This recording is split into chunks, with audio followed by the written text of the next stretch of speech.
Hi everyone and welcome back to my class. From last video we've discussed about the noun and today we are moving on to another part of speech which is pronoun.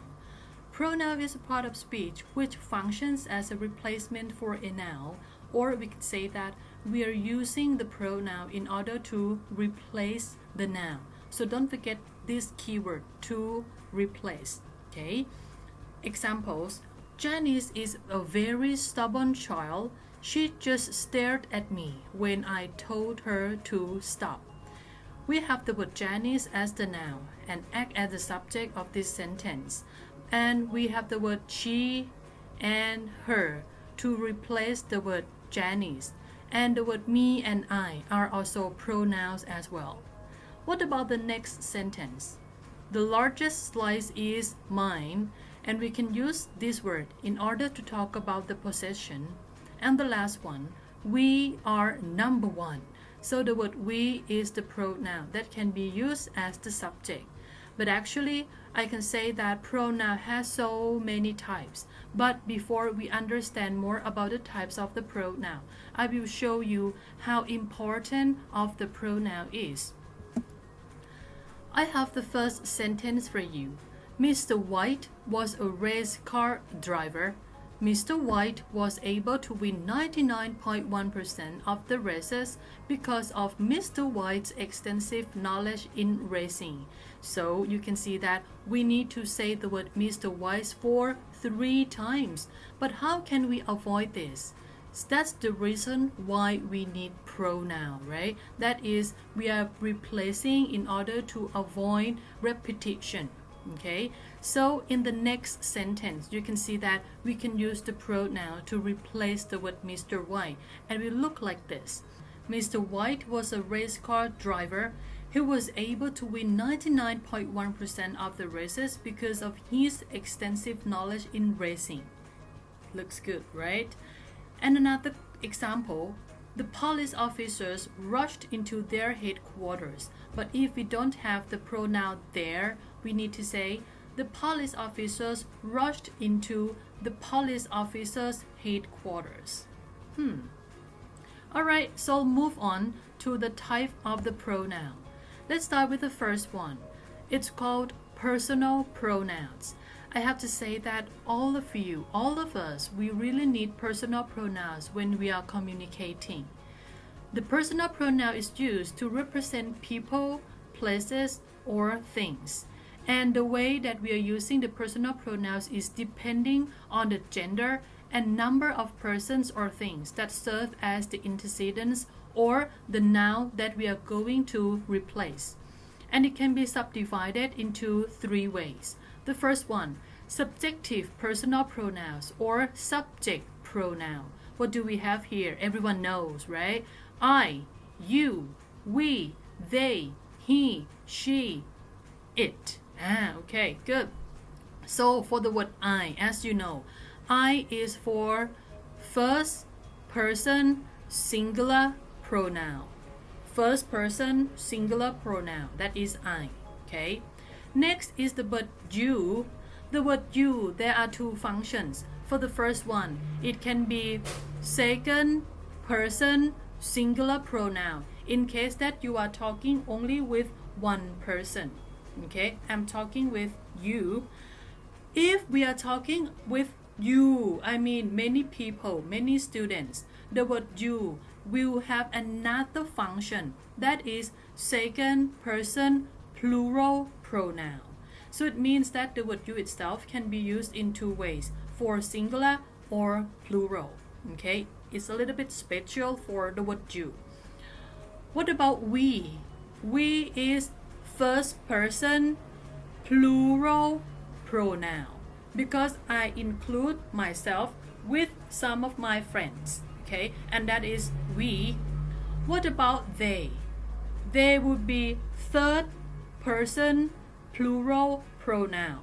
Okay, because we are talking about them. We can't include ourselves in that one. Okay, so that will be third person. Next is he, she, and it. These 3 personal pronouns we would call third person singular pronoun. Okay, different from they, right? They is third person plural pronoun, but he, she, and it will be third person singular pronoun. But the point is, he is for male, she is for female, and it can be used for like animals, things, or place. Okay, example: you are definitely the biggest science nerd I've ever met. Okay, so you can see the position of the subjective personal pronouns, that it can be at the beginning of the sentence as the subject, right? You and I. What about objective personal pronouns? As its name, object. So don't forget SVO structure. Okay, here is O position. So it should be after main verb or probably after the preposition. So what do we have? We have me, you, us, them, him, her, and it. Good. So Harry persuaded her to come with him. The word her is used after main verb as the object, right?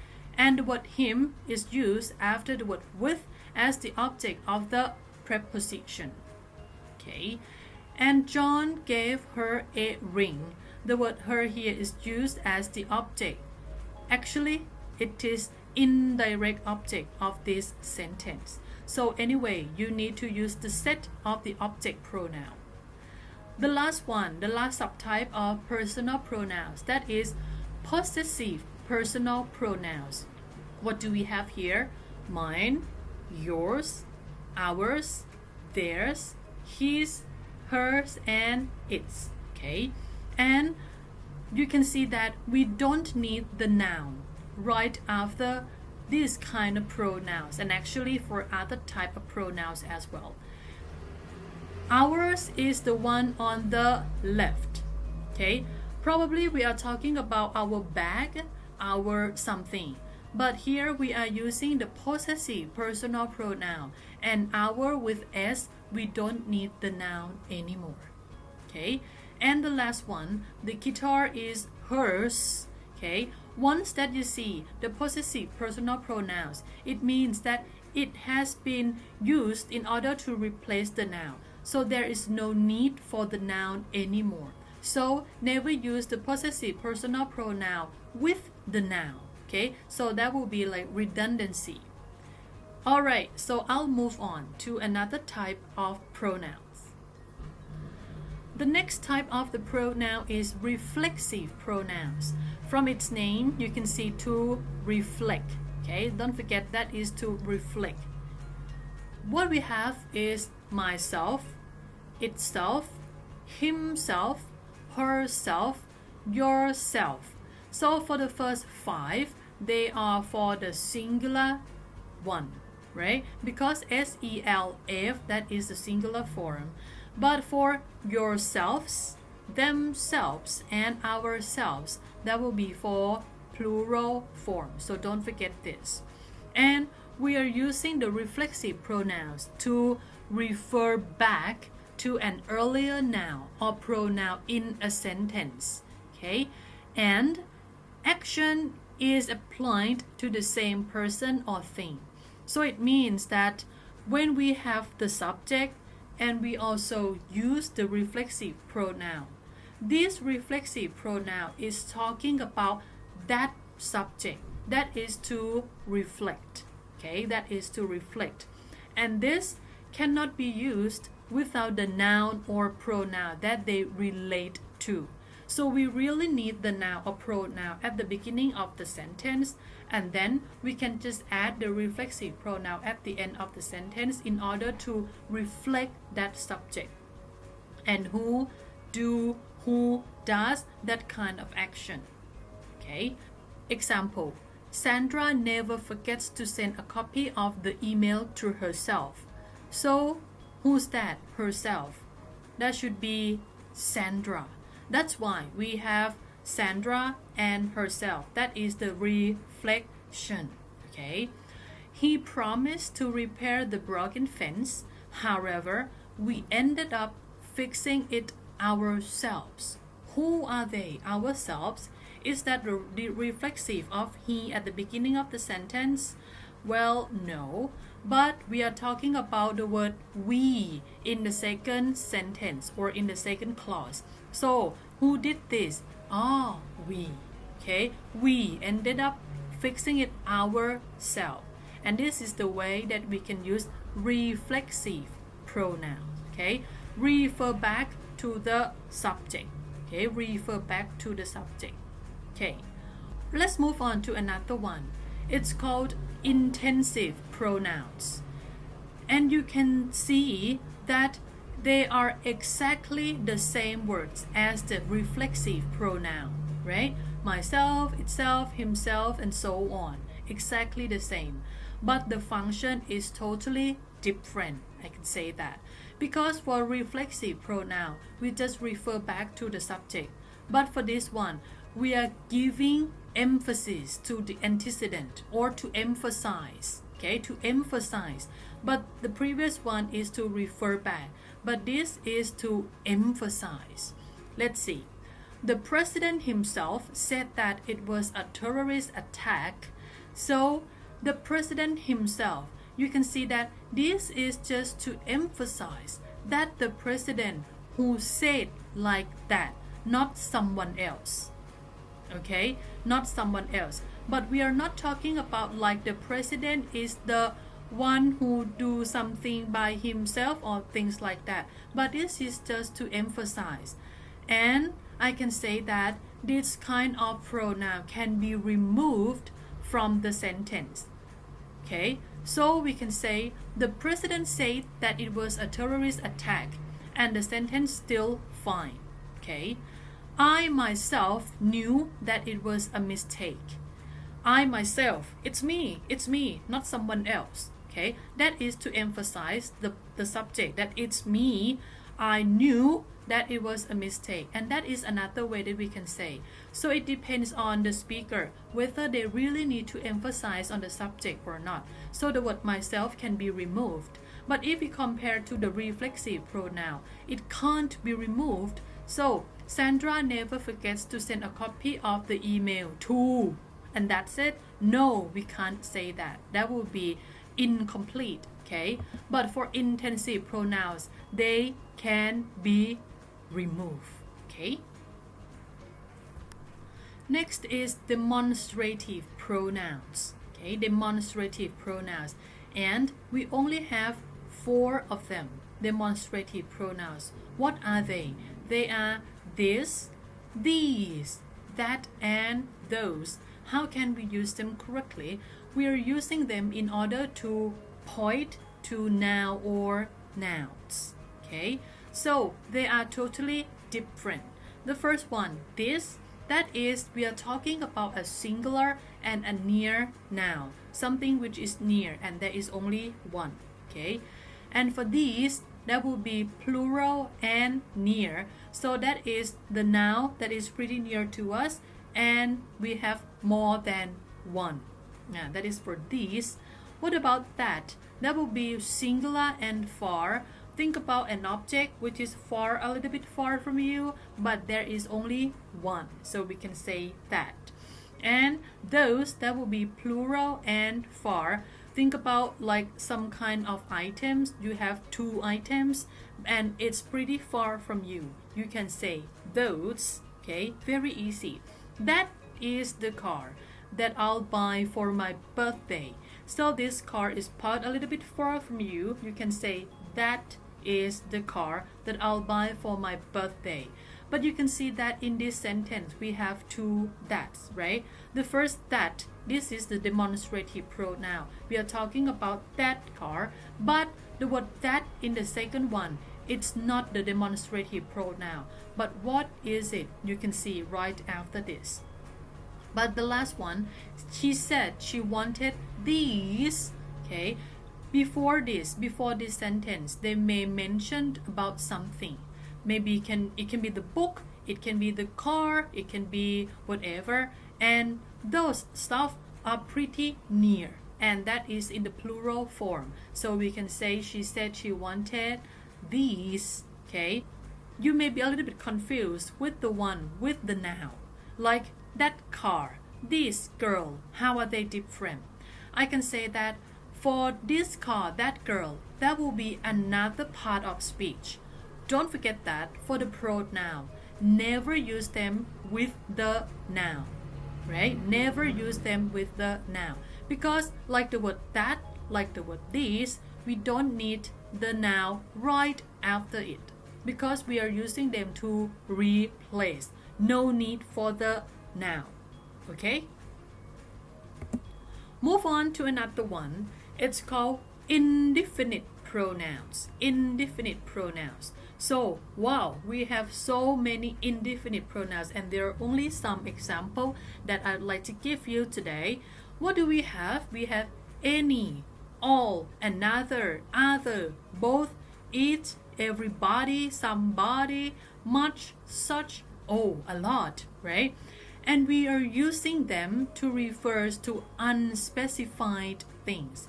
If you don't want to mention like about the number, if you don't want to be so specific, so you can use the indefinite pronouns to talk about that.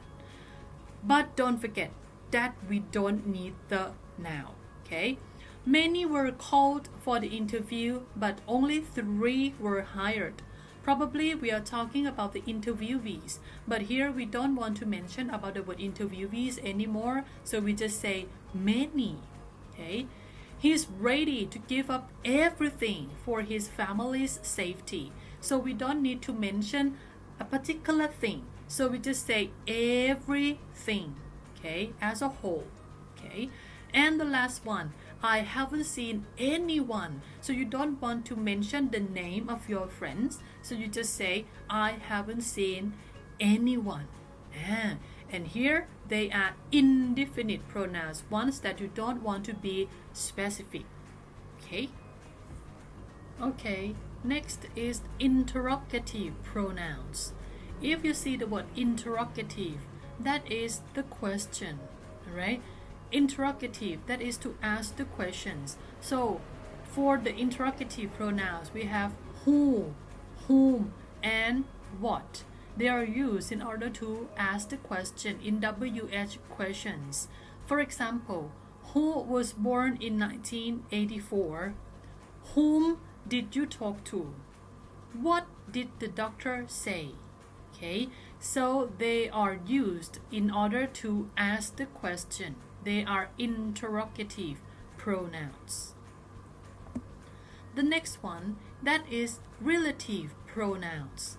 Relative pronouns. Wow, we have who, whom, which, that, and what. Well, it's exactly the same word with the interrogative pronouns, right? But the function is different because for the interrogative pronoun, we are using them in order to ask the question, but for the relative pronouns, we are using them in order to join. Okay. That is to link or to join one clause or phrases together.